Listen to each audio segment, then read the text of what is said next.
This teenage dancer was performing her last dance routine on TikTok, not knowing it would be her last. Social media has given everyone a platform to showcase their skills, even if they aren't a celebrity living in Hollywood, TikTok being the torchbearer. And many have gotten famous for their art. But sometimes, even apps are used to showcase something much more sinister, from the smiling devil to famous stars being murdered.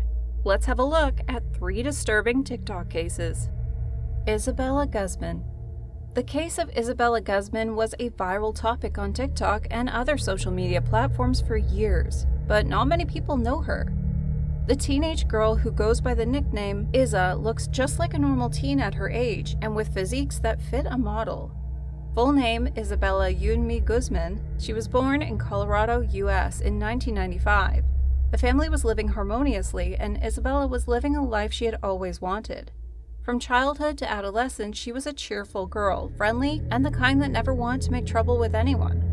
Unfortunately, that character she had and the warmth she felt didn't last long. A misunderstanding between her parents led them to divorce. Her mother, Yoonmi Hoi, took custody. Shortly after that, Isabella realized that her mother had met a man named Ryan Hoi. The two were in a relationship and were then married. But here, Isabella also realized that her mother was already with Hoi before her divorce from her father. In other words, Yoonmi Hoi had an extramarital affair. This angered her so much that she started to show changes in her character. Isabella hated her mother for marrying another man. She thought that her mother was too egoistic and selfish to do this. She didn't want anyone to replace her father, Robert Guzman. Her personality changed so much that she turned from a loving girl into a brutal, rude, and careless young woman. The parents failed to change her, and something happened shortly after that would change the family forever, for the worse. One night in June of 2016, Yoonmi Hoi went straight to take a shower after coming back from work. The stepfather was downstairs when suddenly he heard screams of his wife from upstairs. He quickly ran and saw all doors on that floor were open except one, the bathroom door. Realizing the door was locked, Hoi called his wife's name, to only hear back a scream, thumps, and even more screams. Hoi tried to break down the door with no luck, and kept calling his wife's name and Isabella's. And suddenly, no sounds were heard. The silence was deafening for Hoi, who started panicking and fearing the worst. And soon after, that clearly happened as he saw blood starting to flow under the locked door.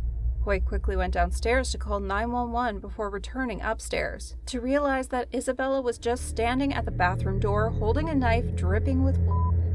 She ran from the house but was caught the next day.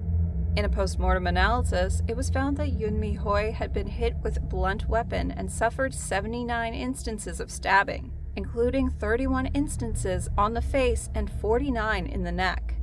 As the case unfolded in the summer of 2014, doctors told the court Guzman was schizophrenic and had suffered highly disturbing delusions for years. He told the court Guzman did not believe her mother was, in fact, her mother. He testified Guzman believed she was killing a woman named Cecilia in order to save the world. Because of this, Isabella was not imprisoned and instead was sent to the government hospital in Pueblo for medication and psychiatric treatment. What made the story so gruesome and chilling, and also a viral on TikTok, is not only just because of her murder, but also because during her trial, Isabella was smiling as if nothing had happened. Footage of Guzman in court has circulated on social media recently, with TikTok users soundtracking clips with the song Sweet But Psycho. It was 7 years later when Guzman talked about her mental state, saying she was ready to rejoin society. I was not myself when I did that, and I have since been restored to full health. Mahek Bukhari. Mahek Bukhari is most well known for her fashion-inspired videos on TikTok under the username @MaybeVlogs. She has over 132,000 followers on the popular app, and she's garnered over 3 million likes on her videos. Many of her videos include her showing off outfits, cluing her followers in on deals, and participating in various TikTok trends. However, that's not how she will be remembered by her friends, fans, and family. On the night of February 11th, the TikToker and her mom, Ansreen Bukhari, and another woman, Natasha Akhtar, were driving very fast in Leicestershire, England, when 3 vehicles collided into each other. The 3 women were allegedly responsible for running one of the cars off the road. which had Mahek's 21-year-old cousins, Saqib Hussein and Mohammed Hashim Ajaznid. The vehicle ripped into 2 pieces, killing the 2 men instantly. They were pronounced dead at the scene of the crash. The trio was charged with the murder of the young boys, as they were alleged to have rammed Mohammed Hashim Ajaznid and Saqib Hussein's vehicle off the road after a high-speed chase. They appeared together and spoke only to confirm their names. Other than Mahek, Asreen and Natasha, 2 other men were also arrested in connection with the wreck and are also facing murder charges. The 2 men taken into custody were Rikan Karwan, 28, and Rais Jamal, 21. Both were charged with 2 counts of murder. In the hearing at Leicester Crown Court, Judge Timothy Spencer warned the 3 women how grave the allegations against them were. He said, "You face the most serious charge known to criminal law. Do you know that?" The women all responded, yes. The women are expected to be given a hearing on March 18th, and they'll be taken to trial on September 26th. While most of her videos focus on her outfit, Mahek has shared a few poorly timed clips where she's made jokes about murder or been shown to drive unsafely prior to the incident with her cousins. She posted a video where she joked about telling a boyfriend that she committed murder on January 3rd. The now deleted video was supposed to imitate her talking to a boy. The subtitle read, "Babe, I killed someone today," before cutting to her at a different angle. She lip-synced along, "I will love you either way." Given the car crash being what led to the murder charges, Mahek had also posted a montage video featuring her and her friends having nights out, as well as shots of a city on January 11th. While nothing in the video is alarming, there are videos that were clearly filmed while driving, which is extremely unsafe, and TikTok has even placed a warning label on the clip to indicate dangerous activity. Kayla Williams. Kayla Williams was a lovely 16-year-old who enjoyed dancing, making TikTok videos, and hanging out with her friends.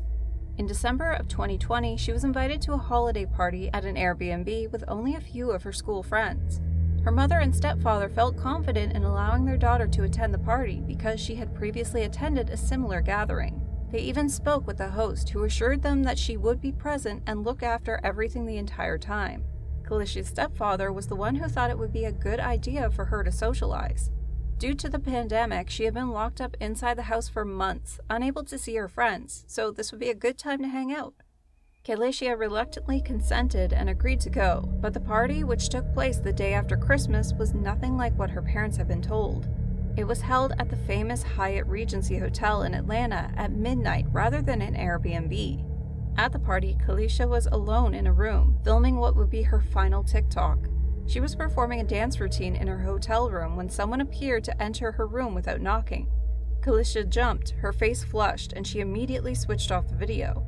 The person, who was her own schoolmate, attacked her, and even though Kayla was screaming, the other partygoers were completely unaware of what was going on with their friend, probably because of the music. While the facts of what happened next are unclear, it is known that 2 males entered the room shortly after the gunshots were fired and discovered Kayla lying on the floor covered in blood.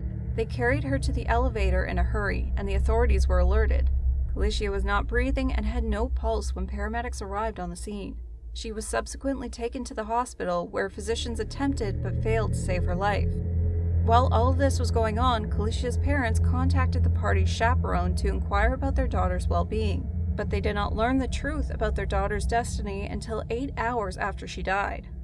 Following the inquiry, it was determined that Kayla Williams was murdered by a 16-year-old male friend whose name had not been released due to his age at the time. Following the incident, officers detained the 16-year-old boy and took him into custody before transporting him to Atlanta Police Headquarters for additional questioning. He was then charged with felony homicide, aggravated assault, reckless conduct, and having a firearm while under the age of 18. Outside the Hyatt Hotel, friends and family of Kayla Williams protested with pictures and placards demanding answers. The system failed to protect this lovely lady, but asking for answers and taking better measures can stop this from happening to someone else's daughter. Do you think Guzman should be allowed back into society after the heinous crime she committed? Let us know in the comments. And if you enjoyed the video, don't forget to like it and also subscribe to our channel for your regular dose of whodunits. We'll see you next time. Until then, stay safe, stay warm, and don't get any crazy ideas.